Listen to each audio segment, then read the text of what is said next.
Voici la présentation de l'outil JotForm. Donc, l'outil JotForm sert à créer des formulaires, donc des formulaires, des bons de commande, en fait, pour, ça peut être par exemple pour des magasins scolaires, et cetera. Donc, on peut ajouter une liste de produits et le total se fait là, immédiatement là, quand on sélectionne la quantité et la liste des produits. Donc, pour commencer, on se connecte avec Google. Donc, on va venir placer notre compte Google et nous voici maintenant dans l'interface de JotForm. Donc, on voit ici mes formulaires, il y a différents modèles, on peut intégrer des produits ici, les différentes fonctionnalités, etc. Donc, on va commencer ici par se créer. Là, vous voyez, j'ai des formulaires qui sont là. Donc, deux formulaires qui sont déjà créés. Je peux vous montrer un peu à quoi ça ressemble. Je vais cliquer dessus pour me rendre et ensuite, on va partir de zéro pour le faire.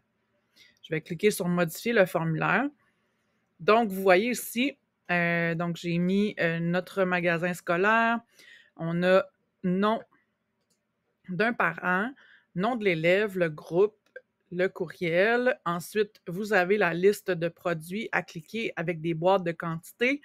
Donc, c'est cette façon-là. Puis quand on clique à l'intérieur, là, vous allez voir le total se calcule ici. Et finalement, on fait envoyer notre commande. Donc, comment on fait ça? Tout d'abord, on va revenir, on va cliquer sur le logo JotForm et on va le créer de toutes pièces. Donc, je vais d'abord sur créer un formulaire. Je vais partir de zéro. Je peux utiliser un modèle ou je peux en importer un. Donc, ici, on va partir de zéro. On va prendre le formulaire classique. Et là, vous avez votre interface. Ici, vous avez ajouté un élément. Vous avez ensuite le générateur de formulaire. En fait, ici, c'est pour le personnaliser à votre guise. Et en haut, on retrouve le menu Créer, paramètres et publier. Donc, on va venir jouer tout à l'heure dans ces différents menus-là. Donc, tout d'abord, vous pouvez ajouter un logo. Donc, vous pouvez en téléverser un à partir de votre ordinateur. Donc, je vais venir chercher une image. Voilà. Donc, ça n'a pas de lien avec un magasin scolaire. Donc, vous voyez là, je peux venir l'ajuster. Je vais le mettre centré. Voilà. Donc, voilà mon logo en haut. Donc, vous voyez que si j'avais un logo plus large, ce serait beaucoup mieux. Ensuite, on va d'abord venir changer le titre. Magasin scolaire de l'école. Donc, ensuite, vous pouvez ajouter des sous-titres. Bon de commande. Et là, vous avez toujours les propriétés ici. Donc, grand, petit, vous pouvez venir ajouter. On peut mettre centré, donc, etc. On peut venir jouer l'image d'en-tête. On peut choisir une image d'en-tête ici. Donc, la petite roue d'engrenage là, permet toujours de venir apporter des précisions ou de modifier là, l'apparence de notre boîte. Donc, ici, c'est pour le supprimer, évidemment. Et ensuite, on va cliquer sur Ajouter un élément. Et ici, vous avez tous les éléments que vous pouvez ajouter à votre formulaire. Donc, tout d'abord, on va demander le nom complet de la personne. Donc, ici, évidemment, on va demander le nom du parent, le prénom et le nom. Ensuite, on va rajouter une autre boîte comme ça pour avoir le nom. Là, je fais juste cliquer dans la boîte ici, nom de l'élève. Je peux toujours venir là, modifier ici ce qu'on indique. Là. Donc, ça peut être le prénom. On peut écrire nom de l'élève et on pourrait venir indiquer ici le numéro du groupe. Alors, ensuite, qu'est-ce qu'on a besoin d'avoir là, si on veut qu'on envoie le bon de commande par courriel par la suite? On demande l'adresse courriel du client, comme ça.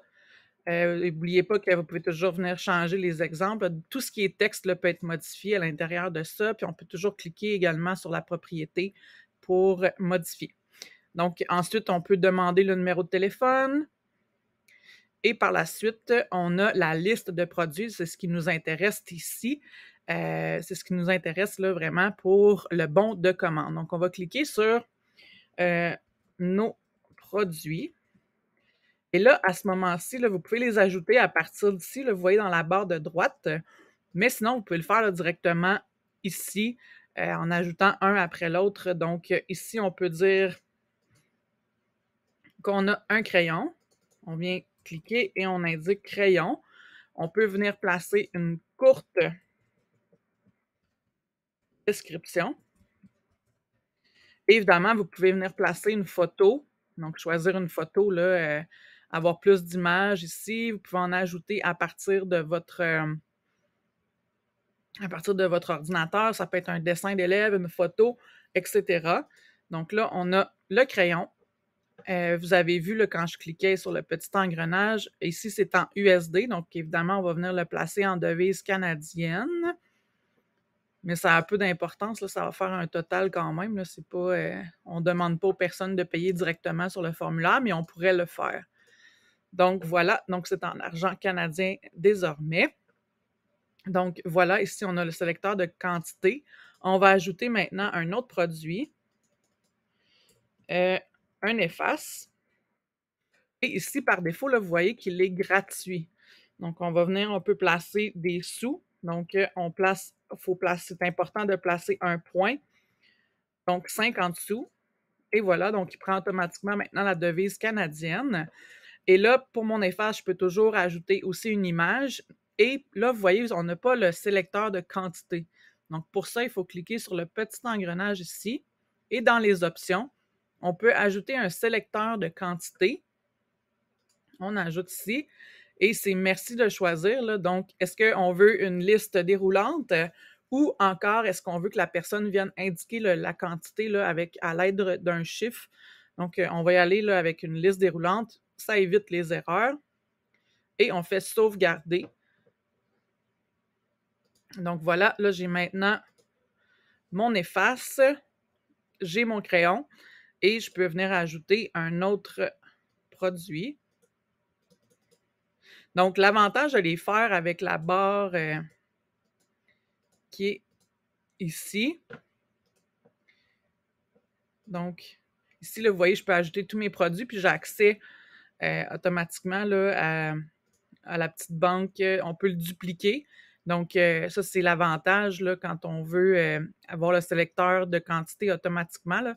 Je pourrais venir dupliquer mon crayon, en faire la quantité que j'ai de produits. Là. Je fais dupliquer, puis automatiquement, vous voyez, la quantité est là. Tout ce qui me restera à faire par la suite, c'est de venir dans mon formulaire, puis de venir indiquer ici, c'est pas un crayon 3, mais c'est une brosse. Ici, c'est un surligneur. Mais par défaut, j'ai toujours surligneur. Pardon, j'ai une erreur. Donc ici, là, je peux venir changer le prix. J'ai encore... Pardon. Il ne veut pas changer le prix. Donc, il faut que je vienne l'éditer comme ça ici, puis je vais venir indiquer 5 pas 105, mais 5 et je vais sauvegarder le tout. Et voilà. Donc, j'ai ma liste de produits. Là. Vous voyez qu'elle n'est pas parfaite, mais c'est ce que j'ai montré comment le faire. Et ensuite, on dit soumission, là, mais le terme, si on double-clique dessus, là, on pourrait inscrire envoyer ma commande. Donc, c'est plus français. Donc, voilà, je ferme ça. Et maintenant, si je veux prévisualiser le formulaire, j'ai juste à activer ça ici et je peux voir de quoi mon formulaire a l'air. Donc, voilà l'aspect de mon formulaire. Donc, vous voyez ici, il y a des images parce que j'avais choisi avec images. Puis s'il n'y en a pas, là, ça peut être quelque chose qu'on fait. Là. Donc, on voit comme de quoi ça a l'air sur une tablette. On voit ce que ça a l'air sur un téléphone. Donc, on voit que c'est lisible là, sur toutes les interfaces. Ensuite, dans les paramètres, ici, ce qui va nous intéresser, là, c'est la page de remerciement. Donc, par défaut, là, c'est écrit « Merci, votre soumission a bien été envoyée. Je peux venir votre commande a été reçue. » Puis là, je peux écrire un autre, puis je peux changer l'image. Ça peut être le logo de ça peut être le logo de votre boutique, de votre magasin scolaire. Donc voilà, ça c'est fait. Puis ce qui nous reste à venir chercher maintenant, c'est le lien. Donc vous voyez là ici, je peux l'intégrer sur un site web. Je peux l'envoyer par courriel, mais j'ai tout simplement ici à copier le lien. Je peux venir indiquer les adresses courriel des gens à qui je veux le partager ici. Mais bon, bref, si on copie ici, on peut par la suite le copier dans n'importe quelle interface. Donc, ça peut être sur l'intranet, ça peut être dans le Google Classroom, etc. Donc, une fois qu'il est copié, on peut le mettre partout où on veut. Et par la suite, pour voir les réponses que nous avons reçues à notre formulaire, là, vous avez générateur de formulaire ici et on va dans la section tableur. Donc, dans la section tableur, là, vous allez avoir, là, je n'ai pas de commande. Je pourrais aller dans un ancien, formulaire là, pour vous montrer. Donc, vous voyez, je vais... Donc là, je ne suis pas dans le bon formulaire pour vous montrer, mais j'irai vous montrer là, dans quelques instants à quoi ça ressemble. Puis on a aussi la boîte de réception qui évite que les élèves aillent naviguer dans votre boîte de réception. Donc ici, je vais avoir là, les courriels qui ont été envoyés aux gens. Fait que si je change mon formulaire, là, vous allez voir de quoi ça a l'air. Donc voilà à quoi ça ressemble là, quand les gens qui commandent font une commande. Donc j'ai soumission 2, j'ai celui-là ici. Donc, c'est ce à quoi ressemblent les courriels. Puis après ça, ben, vous pouvez les télécharger, les mettre dans les archives une fois qu'ils sont traités, puis vous laissez les commandes actives là, dans cette section-là. Puis ensuite, ben, vous allez avoir, par exemple, si celle-ci, elle est traitée, on la place dans les archives. Et par la suite, ben, vous avez un aperçu là, de toutes les commandes qui ont été faites pendant l'année là, dans la section archives. Donc, évidemment, c'est pas conseillé de les effacer complètement, mais vous pouvez le faire, puis ils vont se retrouver dans la corbeille. Donc là, je vois ici que j'ai une commande, donc il y a un suivi à faire. Là, je mets une petite étoile, puis une fois qu'elle est faite, je vais venir la placer dans les archives. Puis évidemment, on peut télécharger là, en format PDF, on peut l'imprimer là, pour que les élèves puissent bien les traiter par la suite. Donc, ça peut être l'enseignant qui fait cette manipulation-là, de télécharger au format PDF en version imprimable. Et à ce moment-là, les élèves vont pouvoir traiter les commandes. Donc, de quoi ça a l'air? Donc, ça me donne ces commandes-là. Donc, ça peut être une manipulation qui est faite, tout dépendamment de l'âge des élèves, là, ça peut être une manipulation qui est faite par l'enseignant. Donc, j'ai fait le tour. On a générateur de formulaire, c'est ici qu'on vient les créer. Donc, ici, là, on peut le modifier à notre guise. Je peux changer de formulaire également. On a le tableur. Ici, là, vous voyez, les commandes sont là. Et par la suite, vous avez l'autre endroit, la boîte de réception, donc qui sont les courriels reçus et envoyés. Donc voilà, j'ai fait le tour de JotForm. J'espère que cette application vous sera utile pour vos magasins scolaires. Bonne journée!